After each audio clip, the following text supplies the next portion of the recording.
અસામાજિક તત્વો સામે પોલીસે લાલ આંખ કરી છે, જે અંતર્ગત મકરપુરા પોલીસ સ્ટેશન વિસ્તારમાં પોલીસે કામગીરી હાથ ધરી હતી.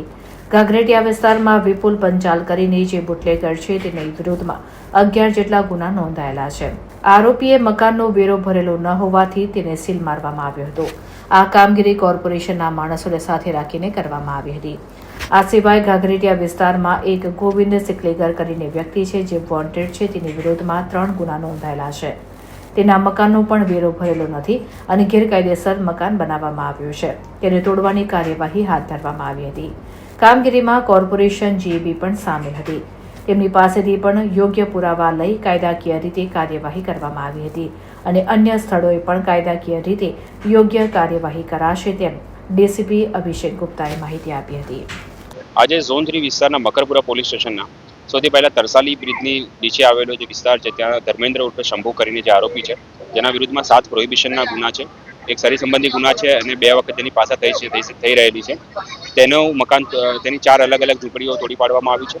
ત્યારબાદ ઘાઘરેટિયા વિસ્તારમાં વિપુલ પંચાલ કરીને જે બુટલેગર છે, તેના વિરુદ્ધમાં 11 જેટલા પ્રોહિબિશનના ગુનાઓ નોંધાયેલા છે, 2 જેટલા શરીર સંબંધી ગુનાઓ નોંધાયેલા છે અને 2 વખત પાછા થઈ ગઈ છે. તેના મકાનને સીલ કરવામાં આવ્યું છે, કારણ કે તેને વેરા પાવતી ભરેલ નહોતી અને આ તમામ કામગીરી કોર્પોરેશનના માણસોને સાથે રાખીને કરવામાં આવી છે. આ સિવાય તેને ઘાઘરેટિયા વિસ્તારમાં એક ગોવિંદ સિકલીગર કરીને જે વ્યક્તિ છે, જે અત્યારે હાલમાં વોન્ટેડ છે અને તેના વિરુદ્ધમાં 3 ગુનાઓ નોંધવામાં આવેલા છે. તેનું પણ જે મકાન છે તેની વેરા પાવતી એને ભરેલ નથી અને ગેરકાનૂની રીતે જે મકાન બનાવવામાં આવ્યું છે તેને તોડવાની કાર્યવાહી અત્યારે હાથ ધરવામાં આવી છે.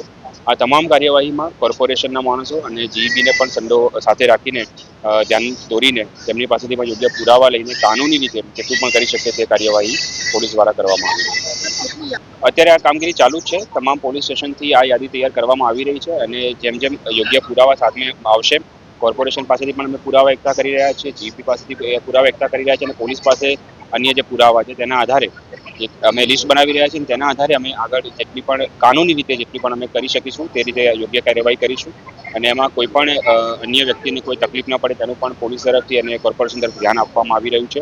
અને આ તમામ કાર્યવાહી આમ જનતાની સહુલિયત માટે અને શાંતિ અને સુરક્ષા જળવાઈ રહે તે માટે કરવામાં આવી રહી છે.